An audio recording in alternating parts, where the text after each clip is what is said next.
Pakita ko sa inyo yung magiging setup ko ngayon 2026 sa motovlog. Wireless motovlog setup using DJI Osmo Nano.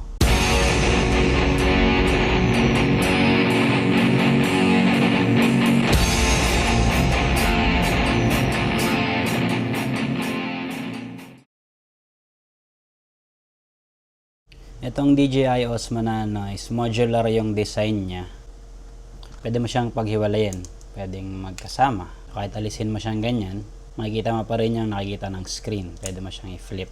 Sa setup ko sa motovlog, dito ko siya minount sa may ibabaw ng helmet. Ito kasi ang gusto ko talaga na angle, pinakagusto ko na angle. Kapag naka-mount siya sa helmet. Matagal ko nang gusto yung ganyang angle. Ang tinatry ko dati dun sa Action 4 ko, kaya lang masyado siyang malaki tsaka mas mabigat to, syempre. Ito kasi sobrang gaan talaga nito. Yung mount na ginamit ko sa kanya is yung hot clip mount. Tinabasan ko lang siya tapos ginawan ko siya ng epoxy mold. Tapos ako dinigit ng double-sided tape. Nagagalaw mo pa rin yan, napipivot yan. Yung ginawa ko na lang, nilagyan ko siya ng marker para alam ko yung prefer ko na angle. Ginuhitan ko dito kasi pwede may galaw-galaw yan na ganun. Tapos yung vision dock, dito ko siya ilalagay sa chin mount. Pwede rin to sa handlebar. Depende na sa inyo. Ang ginamit ko naman sa kanya yung kasama ng Osmo Nano na mount na pwede mong alisin yung ilalim. Suction cup yung ilalim nito. Pero meron siyang 1/4 thread. Yung ginamit ko. Sakto naman siya dito. Tapos yung case nung camera, tinabasan ko. Ito yung ginamit ko na pang splash proof sa kanya kasi pagka ito lang, hindi siya splash proof na din. Kasi pwedeng pumasok yung tubig doon. Yung mga connectors niya, nape-press kasi yan na ganun. Pwedeng pumasok sa loob. Ang kiniklaim nila na splash proof is kapag nakakabit yung camera dito. Kasi makakover niya ito, yung mga connectors. Yan, pag ganyan, splash proof na siya. Pero yung camera mismo, waterproof na siya. So yun nga, naging workaround ko is ito. Tinabasan ko lang, tapos nilagyan ko ng epoxy dito. Naka-fix na yan. Para hindi rin papasok yung tubig kahit ma-splash siya ng ulan. Tapos dito ko siya ilalagay. Yan, splash proof na yung vision dock. Once na umambon na, tatanggalin ko na siya, itatago ko na siya sa motor. Kasi nga, splash proof lang siya. Hindi kagaya nitong camera na waterproof talaga. Kaya pala yun na yung ginamit ko or nirepurpose ko na lang yung mga kasama niya na mount. Kasi yung sa Action 4, Action 3 na magnetic mount, pwede naman siya kaya lang sa liwa yung magnetan nyo. Ang kakapit lang sa kanya, itong dalawang hook na to. Yan, pwede mo siya ikabit. Secured naman pero syempre para sigurado. Doon tayo sa compatible talaga. Kabilaan din to. Tapos vice versa, sa liwa din yung magnet nito. Sa Action 4 tsaka Action 3, hindi rin obra. Pwede, pero yun nga, hindi nakakapit yung magnet. Ang nakakapit lang sa kanya yung dalawang hook na ganun. Alam ko yung Action 6 ganito na din. Dual direction na yung mounting system niya. Sa microphone naman, ito nga yung gamit ko, DJI Mic Mini. Nakakonect na rin siya dito, na-pair ko na. Ayan, automatic siya nag-connect. Ang placement niya dito sa helmet ko is dito sa chin curtain. Ito na rin kasi ang gamit ko dati na placement na pinakamaganda na hindi nagki-clip yung audio. Nakaipit lang siya na ganyan. Tapos pag sinuot ko yung helmet, aangat siyang ganun ng konti. Yung setup ko na to, kahit mabilis yung takbo, 100 plus, hindi siya nagki-clip. Pero helmet specific yon, depende sa helmet na gamit nyo, yung noise level. Kaya magta-trial and error kayo sa positioning ng mic nyo sa loob ng helmet. Tapos naka-open lahat ng vents. Naka-open yung harap na vents, tsaka yung ibabaw, yung tatlong vents na yan. Yung position din ng vision dock, ginanyan ko siya na makikita ko yung screen para alam ko kung connected yung microphone ko kapag i-on ko siya bago ako mag-record. Nakita nyo yung kulay green na bar na yun, tumataas siya habang nagsasalita ako. Para alam ko. Tapos alam ko rin kung nagre-record ako or pag binatay ko na yung recording. Yan, kita ko siya. Although nagiging blank screen na siya kapag nagkahiwalay sila kapag nag-record ka na. Pero kita mo pa rin kung nagre-record ka tsaka yung audio level ng microphone mo. Mas magaan siya actually dun sa previous setup ko talaga. Mas okay ito sa long ride. Sa camera settings ko naman sa pagmamotovlog, 4K, 4.3 para marereframe ko siya pang Facebook or pang YouTube. Tapos 30 FPS lang yung ginagamit ko kasi hanggang 50 lang to. Nag-switch na rin ako sa 30 FPS para mamamatch ko lahat ng mga cameras ko, ganyan na rin gamitin ko. Stabilization ko is rocksteady tapos wide. Itong natural wide, tinatanggal niya yung fisheye effect. Pero sa motovlog, ang napansin ko rito, ang distorted naman yung gilid. So pag tumatagilid yung motor mo, yung handlebar or yung side mirror, parang lumalaki siya, nagwa-warp. So yung wide hindi ganun, kaya ito yung napili ko. Tapos naka-on din yung Pro mode. Exposure ko naman is shutter speed 1/200 up to 1/8000 para malesen yung chance ng jitter sa footage ko. ISO is 100 hanggang 6400 para paggabi, hindi na ako magbabago ng settings. Exposure value naman, nilalaro ko pa nung nakaraan, minus 0.3 EV. Pero ngayon tinatry ko naman yung minus 0.7 EV kung alin yung mas okay yung exposure kasi nag-overexpose to kapag ka naka-0 lang. So ngayon sinusubukan ko pa pero nasa minus 0.7 ako ngayon. White balance ko, auto lang. Glamour effect off. Ang color profile ko is normal 10-bit. Hindi na ako nagko-color grade kasi kagaya dati. Stabilization scenario is sport mode.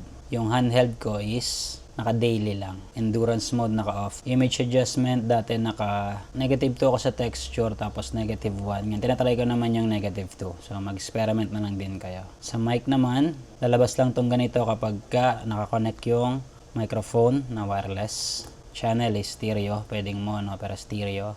Yung transmitter gain ko, 0 lang. Naka-save na rin yun na preset sa akin pala. Ayan, ito. Ginagawa na rin yung icon. Ito naman yung pang vlog. Ang difference nga lang nila is yung stabilization scenario, which is daily ito. Additional mic settings naman, ito. Pwede rin dalawa pala i-connect mo dito na transmitter. Kung gusto mo yung isa sa OBR mo, pwede. Or halimbawa, lagay mo sa malapit sa pipe kung gusto mong yun yung naririnig. Or pagsamahin mo, pwede. Yung Action 4 kasi, isa lang ang pwede kapag Bluetooth. Noise cancellation ko naka-off. LED naka-on, low cut naka-off, clipping control naka-on, auto power off is naka-off. Tapos lastly is yung bitrate ko, nakaset ako ng high. Ang magiging setup ko naman sa kanya kapag magva-vlog na ako is nakalagay lang to sa helmet na naka-on lang siya. Matagal kasi malawbat to. Yung biyahe namin na 8 hours na dire-diretso is nasa 40% lang yung nabawa sa kanya. Matagal malawbat. Tsaka meron naman akong extra. Pwede ko yung gamitin. So, lagay ko lang to sa helmet sa loob. Dun nga sa chin curtain. Tapos ito, nakamount sa helmet ko sa harapan. Nakita ko yung ibabaw. On ko siya na ganyan. Tapos once na nakita ko na nakakonect na yung microphone, saka ako magre-record. Yan, recording na siya. Nilagay pala natin tong pang splash proof ko. Ngayon, kung halimbawa naman, umulan o rumambon, i-off ko na siya, hindi na siya gagamitin. Tago ko na siya sa motor, tapos ang gagamitin ko na lang is ito mismong camera na nakamount sa ibabaw ng helmet ko. Tapos snapshot lang, isang pindot dito, magre-record na yan automatic.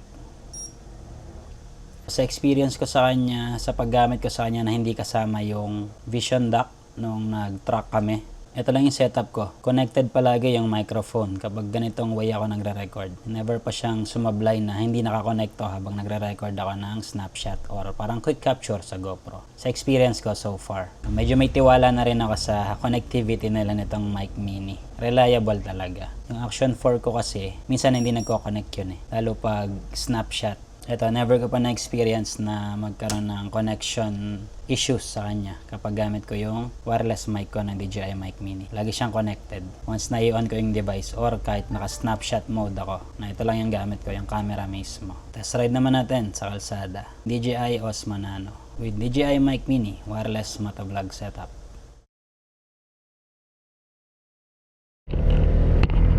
Ikot-ikot lang tayo dito sa may Clark. Gamit ko pala yung Osmo Action 4 ko na naka FOV boost lens sa front cam. Tapos yung audio source nitong Action 4 is yung isa kong microphone na DJI Mic Mini. Dalawa yung mic na nakalagay dito sa chin curtain ko. Hindi man siya masigip.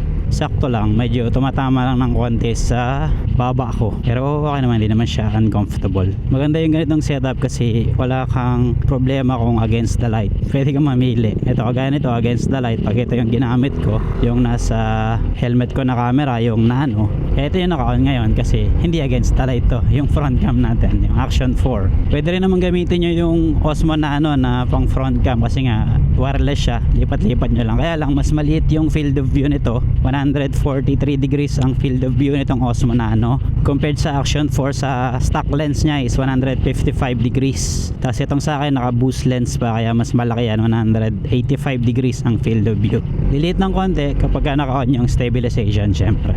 Yung camera settings ko pala parehas lang nitong sa Osmo Nano at saka dan sa Action 4. Binago ko na rin yung exposure value, ginawa ko ng minus 0.3 lang parehas. Tapos yung noise reduction ginawa ginawa kong parehas na negative 1. Although hindi ko naman masyadong pansin yung difference talaga, pero yun yung nag-work na setting sa akin dati, kaya yun na lang yung sinet ko ngayon sa dalawang camera ko na gamit ngayon. Pagliko natin dito against the light na tong Action 4, so iwan na natin tong Osmo Nano. On ko lang muna siya.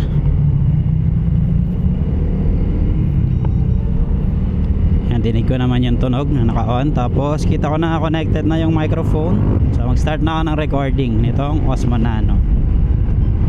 Ayan yung Osmo Action 4 ko na naka FOV boost lens. Off na natin to. So yun yung itsura ng Osmo Nano. Feeling nyo kung may difference ba sa video quality ng Osmo Action 4 or same lang. Tapos yung angle nya nga nandito sa ibabaw, so ito yung gusto ko talaga na angle na matagal ko nang gustong ma-achieve, na tinatry ko dati dito, kaya lang mabigat tsaka malaki. Ito kasi yung Osmo Nano nga magaan. Tsaka itong vision duct nito pwede kong ilagay sa handlebar or dyan kung gusto ko na mas magaan talaga yung setup ko na nakakabit sa helmet. Pero okay na ako sa ganitong setup kasi hindi naman siya mabigat talaga. Mas magaan pa siya actually itong buong setup ko ngayon sa helmet compared sa Action 4 or Action 3 na naka standard lens lang. Yan kasing boost lens is may kabigatan din, kaya yan nga, hindi ko ma-mount yan dito. Or kapag gamit ko yan sa helmet, medyo mas nakakangalay siya compared kung naka standard lens lang. Ang gusto ko rin sa setup ko ngayon dito sa Osmo Nano is malaki yung field of view niya kasi mas malayo siya sa motor. Gets nyo ba? Kasi kung ito nakalagay sa may chin part, mas malapit yung makikita nyo sa motor. Kapag kasi malayo yung camera sa subject, ang tingin mo sa camera is parang mas mabilis yung takbo kasi maraming nakikita sa frame. So actually para na rin ako ditong naka boost lens sa ganitong setup. Kung ikukumpara natin yung field of view, pwede nyo rin i-check sa mga previous videos ko yung field of view nitong boost lens kapag gamit ko siya dito sa chin mount. Naka-check engine pala sa ADB kasi nagbabaklas ako nung nakaraan pero mawawala rin yan eventually, takbo mo lang. Maayos naman lahat, nagbaklasan talaga ako nung sa battery. Punta naman dito tayo sa may tulay para matest natin yung audio naman sa high speed. Tingnan natin din kung may difference yung audio nitong Action 4 sa Osmo Nano na same ng gamit na microphone, which is itong DJI Mic Mini. Unahin natin yung audio test nitong Osmo Nano kasi ito yung hindi against the light dito. Audio check, dinig nyo pa ba ako? Takbo tayo ng 80 kph, takbo tayo ng 90 kph. Audio check, dinig nyo pa ba ako? 97 and 8, 100 kph, dinig nyo pa ba ako? 100 plus sa takbo, ganyan yung audio nya. Saktuhan lang yung boses ko, hindi ko masyadong nilalakasan. Yan, yung audio check natin or audio test sa DJI Osmo Nano. DJI Mic Mini na microphone sa high speed. Balik tayo, testing naman natin yung Osmo Action 4. Ayan, against the light na dito. Ito naman ang itry natin. Pagka pala inangat ko yung visor, medyo nakikita siya dito. Pero okay lang naman. Connected na yung audio, tapos nagre-record na ako dito sa Osmo Action 4. Off ko na tong DJI Nano. Nadinig nyo naman siguro, tapos off ko na siya. Ayan, naka-off. Ayan, gamit na natin yung Osmo Action 4. Same testing tayo, high speed.